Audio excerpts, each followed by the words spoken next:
মা ভাত দাও। ভাত নাই। ভাত নেই মানে? তোমরা ভাত খাচ্ছ, আমি খাবো না? আমার কষ্টে উপার্জন করা টাকার ভাত আমি নষ্ট করতে চাই না। তার মানে কি? মানে আমি যেগুলো খাই এগুলো খেলে খাবার নষ্ট হয়? আব্বা তো ঠিকই বলেছে রাখি, তুমি কোনো কাজ বাজ করবা না, বাইরে দিয়ে ঘুরবা আর টাইমলি বাসায় এসে খাবা। এটা এভাবে চলতে পারে না। আমার হাজবেন্ড এত কষ্ট করে ইনকাম করে আর সেই টাকার খাবার তুমি এইভাবে নষ্ট করবা আর আমি হতে দিব না। বৌমা তুমি চুপ করো। ওরে আমরা যে খাবারটা খাওয়াই, খাবারটা দিয়া যদি একটা মুরগি পালি, সেই মুরগি বড় হবে, ডিম দিবে, ডিম থেকে আবার বাচ্চা হবে, আবার তার ডিম দিবে। ডিমগুলো যদি আমরা বাজারে নিয়ে বিক্রি করি তাহলে টাকা পাবো, সংসারে কাজে লাগবে। নিজের ছেলের সাথে মুরগির তুলনা করতে লজ্জা করে না? বাবা দে প্লেটটা দেন তোকে ভাত। খাবো। তুমি যদি ওকে ভাত দাও তাহলে ওর মতো তোমাকে ওই বাড়িতে না খেয়ে থাকতে হবে। আমি এতবার বললাম বিভিন্ন কোম্পানিতে চাকরির ইন্টারভিউ দে, একটা চাকরি কর, কিন্তু তা না। তুই কি বললি আমারে? তুই বিদেশ না। আরে বিদেশ যাওয়া, ডলার কামানো কি এত সহজ? তুই থামতো, গাধা পিটা নাকি ঘোরা হয়। আজকে ঠিক আমার একটাই ছেলে, রাকিব। রাকিব নামে যে আমার একটা ছেলে ছিল এটা আমি ভুলে গেলাম। এই রুটিটা দেবেন না, আগের 1250 টাকা পাই, ওই টাকা দিয়া তারপর রুটিটা দেব। কখন আসলি? মাত্র বেরোলি? হ্যাঁ। ওর বাইকের চাবিটা দে না। কি করবি? একটু মোর সাথে দেখা করে আসি। সিগারেট খাবি? চা খা, প্রয়োজন অন্য কিছু খা। চাবি চাইস না, আমার কাজ আছে। চাবি লাগবে না, একটু এদিকে আয়। আমার কিন্তু একটু 5,000 টাকা দিতে পারবি? আজকে মোয়ের জন্মদিন তো, ওরে কিছু একটা গিফট দিতাম। টাকা পয়সা দুদিন পর পরই নাস, দেওয়া তো কোনো নামগঞ্জ থাকে না। তুই কিছু খাইলে খা, আমার টাকা পয়সা চাইস না। হ্যাঁ মামুন, আর এক প্যাকেট সিগারেট দেন তো। না লাগবে না, থাকে। এটা তোমার আসার সময় হলো? মানে আমি বুঝলাম না, আজকে একটা স্পেশাল দিন, আজকে তোমার দেরি করতে হবে? তুমি আসলে আমার কেয়ারই করো। হয়েছে, এখন কান ধরে দাঁড়িয়ে থাকো। সরি। হয়েছে, বসো। আরে এখানে বসো। বললি happy birthday to. Thank you so much. আগে আমরা কেকটা কেটে ফেলি। চলো।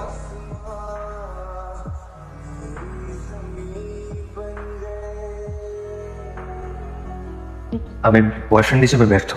তোমার স্পেশাল দিনেও তোমাকে স্পেশাল করে কিছু দিতে পারলাম না। কি হয়েছে তোমার? এভাবে কথা বলতেছো কেন? শোনো, এই পৃথিবীতে তুমি থাকলে আমার আর কিচ্ছু দরকার নেই। আর যত যাই হোক না কেন, আমি তো সবসময় তোমার সাথে আছি। তোমার সুখে দুঃখে সবসময় আমি তোমার পাশেই থাকবো। শুধু তুমিই আমাকে বোঝো, আমি এটাও মানি আমার জীবনে যদি আর কেউ নাও থাকে, শুধু তুমি আমার পাশে থাকলেই হবে, আমার আর কিচ্ছু লাগবে না। বাবা, ও বাবা, এই নে, খিদে পেয়েছে না? খেয়ে নে বাবা।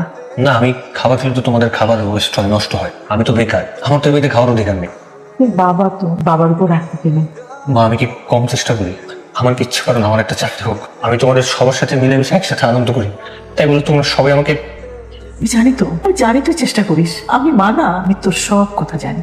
কথা আছে না, একবার না পারিলে দেখো শতবার। তুই চেষ্টা চালিয়ে যা, দেখিস একদিন তুই বড় কিছু করতে পারবি। তখন দেখবি সবাই তোকে মাথায় করে নাচতেছে। এগুলো রাখ, কাজে দিবে। কি করছো মা? তুমি এগুলো কেন দিচ্ছ? আমার খাবার এগুলো লাগবে না। আরে বিক্রি করবি, বিক্রি করে যে টাকাগুলো পাবি সেগুলো তোর কোনো না কোনো কাজে লেগে যাবে। কিন্তু তোমার দোয়া আমার তার চেয়ে আরো বেশি কাজে দেবে।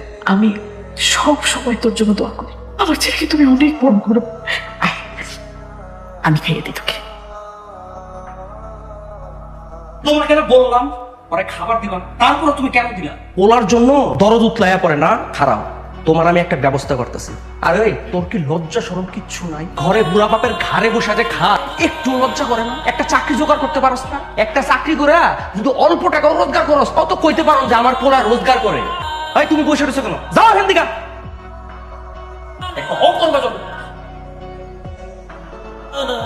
এই কি হয়েছে? এত আর্জেন্ট ডাকলা যে? এই তোমার কি চাকরি হয়ে গেছে? দেখছো, আমি তোমাকে বলছিলাম না যে তোমাকে দিয়েই হবে, খালি ধৈর্য ধরো। কিছুই হয়নি। তাহলে গতকাল রাতে তুমি কোথায় ছিলে? কোথায় আর থাকবো? বাসায় ছিলাম। আরেকবার সুযোগ দিতেছি, সত্যি কথাটা বলো, কোথায় ছিলে? আমি কি মিথ্যা কথা বলতেছি নাকি? সত্যিই তো বলতেছি, তুমি আমাকে বিশ্বাস করতেছো না? আগে বিশ্বাস করতাম, এখন আর করি না। এগুলো কি? তুমি এগুলা কোথায় পেয়েছো? এগুলো আমি কোথায় পেয়েছি সেটা তো তোমার জানার দরকার নেই। কিন্তু তুমি তো আমাকে বলছি না পৃথিবীতে আমার পাশে আর কেউ থাকুক আর না থাকুক, তুমি শেষ পর্যন্ত আমার পাশে থাকবা, এইটা নমুনা। রাকিব, তুমি আমাকে ভুল বুঝতেছো।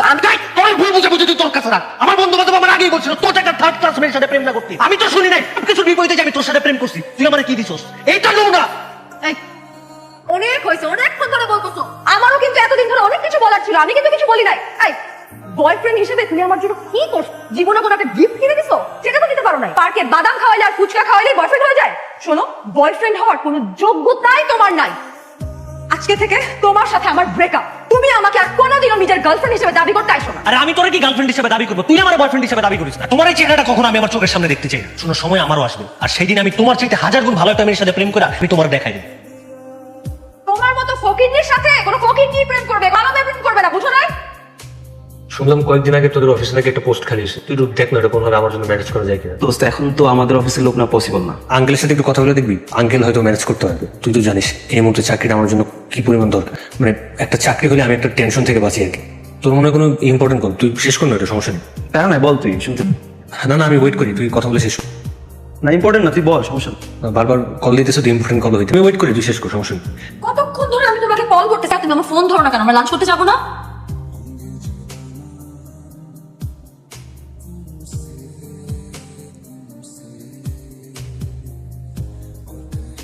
কোথায় যাচ্ছিস?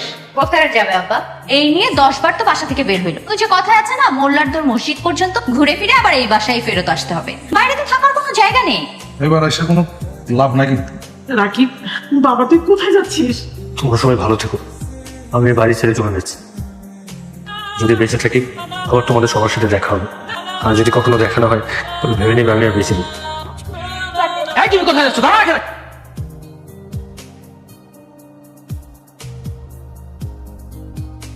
এক্সকিউজ মি, এই কে আপনি? কাকে চান? আম্মা, আম্মা। রাকিব, রাকিব, কোথায় ছিলি তুই এতদিন? আমার কথা তোর মনে পড়েনি? কি বলো মা, আমার সবসময় তোমার কথা মনে পড়তো, আর আমি এটাও জানি আমাকে আর কেউ খুঁজুক আর না খুঁজুক, তুমি আমাকে খুঁজো। তোমার মনে আছে মা, তুমি আমাকে দিয়েছিলে, আমি এটা বিক্রি করিনি, আমার কাছে রেখে দিয়েছি। রাকিব এসেছে। আশা করি তোমাদের সবার খুব ভালো করেই মনে আছে, আমি বলেছিলাম এই বাড়িতে আমি ফিরে আসবো। এই 5টা বছর তুই কোথায় ছিলি? আমি এখানে লন্ডনে ছিল, আজকে লন্ডন থেকে ডেটে ব্যাক করলাম। লন্ডন? তুমি লন্ডনে ছিলা? লন্ডন থেকে আমার জন্য কি আনছো ভাইয়া? তুই লন্ডনে ছিলি, তুই আমার একবার বলবি না আমার লন্ডনে যাওয়ার কত স্বপ্ন? তুই আমার বলতি, আমি একবার ভিসা পাসপোর্ট সবকিছু রেডি করে রাখতাম। ভাই, আমার জন্য কি আনছো? তুমি আমার একমাত্র ভাবি, জন্য আমি কিছু আনবো না? তাও তাইলে? ভাবি লম্বা ফ্লাইট তো, টায়ার্ড, একটু রেস্ট নিই, তারপরে দেখি কি কি আনছি। তুই যা রুমে যা, এসে এনে আমি তোর জন্য খাবার নিয়ে আসি। তোর বয়ফ্রেন্ড কি আদৌ আসবে? সে কখন থেকে বসে আছে, নাকি এমনি এমনি বসে রাখছে? আসলে এতদিন লন্ডনে ছিল, দেশে আসছে তো সেই জন্য হয়তো লেট হচ্ছে। লন্ডন থেকে আসছে ভালো কথা, ভালো কোনো একটা রেস্টুরেন্টে নিয়ে বস। এই প্রেম বাগানে কেন নিয়ে আসছে? আপু এই জায়গাটা খুব পছন্দের জায়গা। চলে আস, বাড়িতে ওয়েট করি। আচ্ছা দাঁড়া, কেমন আছো? কেমন আছো তুমি? আমি খুব ভালো আছি। আপু, রাকিব। তোমাকে পরিচয় করিয়ে দিই, আমার বোন। আপু কেমন আছেন আপনি? ভালো আছি, আপনি? আগে চেটে ভাই, তোমার জন্য একটা দেখো। গিফট? ও মাই গড, গোল্ড! আচ্ছা তুমি আমাকে নিজে হাতে পরিয়ে দাও। হ্যাঁ আসো। আপু একটা কথা বলবো, যদি কিছু মনে না করেন, আপনি একটু সাইডে গিয়ে বসতে পারবেন? আসলে আমাদের কিছু পার্সোনাল কথা ছিল তো। আচ্ছা কি আমার ব্যাপারে কোনো কথা বলছো? এখনো তো বলিনি। বলবো না?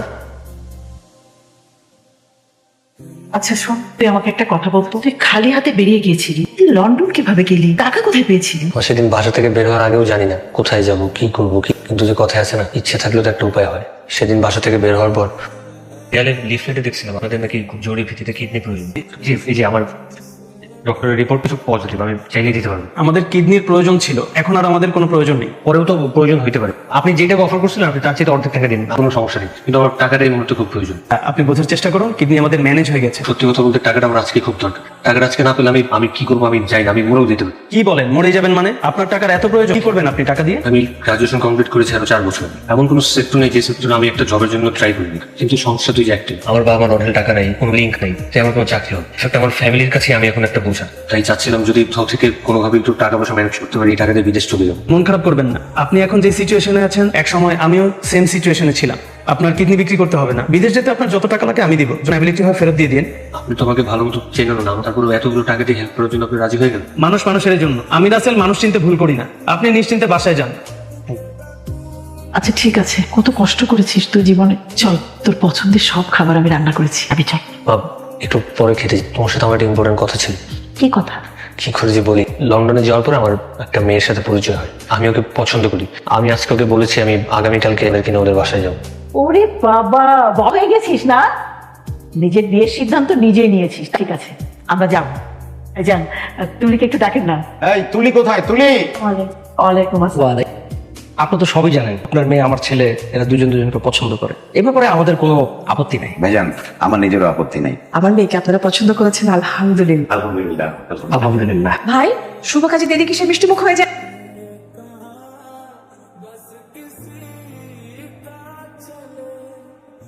সহ্য করতে কষ্ট হয়, দেখো একটা কথা বলি, আমি এমনিদিন অনেক ভালো আছি, আমি নতুন করে আর কোনো কিছু দেখতে চাই, অন্তত তোমার এই মায়া কান্না। আমি মায়া কান্না কাটতেছি? তো তাই করছো, তুমি কি ভাবতেছো তোমার এই মায়া কান্না দেখে আমি ইমোশনাল হয়ে যাবো? বলবো যা কিছু হয়ে গেছে আমরা সবকিছু ভুলে যাই, চলো নতুন করে শুরু করি। যদি এটা ভেবে থাকো তাহলে ভুল। ভুল বুঝতেছো তুমি আমাকে? 5 বছর পরে এসে বলতেছো আমি তোমাকে ভুল বুঝতেছি। আসলে বড় সময় তো সামান্যতম লজ্জাটা থাকা দরকার ছিল। আমার একটা কথা রাখবা, তোমার আর আমার মধ্যে যে একটা সম্পর্ক ছিল এটা প্লিজ তুলিকে কখনো বললো না, ও জানতে পারলে অনেক কষ্ট পাবে। আর তুলি তোমাকে অনেক ভালোবাসে। তুমি তোমার আর আমার কথা জানবে কি করে? এখানে আমি তোমার আর আমার সম্পর্কের কথা ভুলে গেছি। আরেকটা কথা, পারলে আমাকে মাফ করে দিও। মানুষ তো অন্য একটা মানুষের মন নিয়ে খেলে, ভালোবাসা নিয়ে খেলে, আবেগ নিয়ে খেলে, তাকে আমি কখনো মাফ করতে পারবো না। হ্যাঁ হ্যালো, কি ব্যাপার? আমি তোমাকে সেই কখন থেকে ফোন দিচ্ছি, তুমি আমার ফোন পিক করতেছো না। আসলে রুমে ছিলাম তো, আপুর সাথে বসেছিলাম। আপুকে তো সময় দেওয়ার কি আছে? আপুর একটু মন খারাপ। ও তোমাকে তো বলাই হয়নি, কি? আপুর 4 বছর আগে বিয়ে হয়েছিল, যার সাথে বিয়ে হয়েছিল সেই মানুষটা একেবারেই ছিল। আপুর সংসারটা হয় না, তারপরে ওরা সেপারেশন নিয়ে নেয়। ওসব ব্যাপারে আপুর মন খারাপ, আপু কান্না করছিল। আচ্ছা ঠিক আছে, তুমি তোমার আপুকে সময় দাও, আমি তোমাকে পরে ফোন দিচ্ছি।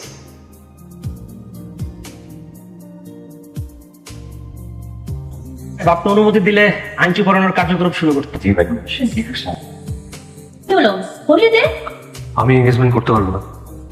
কি বলিস তুই? এঙ্গেজমেন্ট করবি না আমাদেরকে আগে বলতি? এটা কি ফাইজলামি নাকি? বাবা কোন সমস্যা? তুমি আমাকে নির্দ্বিধায় বলতে পারো। তুই আমাকে বল। মা আমি মৌকে ভালোবাসি। মৌকে ভালোবাসিস মানে? আমরা এখানে তুলির সাথে তোর এঙ্গেজমেন্ট করতে আসছি, তুই এখন বলছিস তুই মৌকে ভালোবাসিস? আমি যতদূর জানি মৌ একটা ডিভোর্সি মেয়ে। আমি আমার ভাইয়ের প্রেম ভালোবাসা তো কোনো ডিভোর্সি মেয়ের সাথে মাইনে নিব না। আমার এক কথা, তুলির সাথে তোর বিয়ে হবে, তাহলে কারোর সাথে হবে না। সবাই একটু চুপ করেন, আমাকে একটু বলতে দেন। আপনাদের মুখে যা আসতেছে আপনারা তাই বলতেছে। একটা বারো চিন্তা করছেন আমি এখানে দাঁড়ানো আছে আমার কেমন লাগতেছে কথা শুনতে?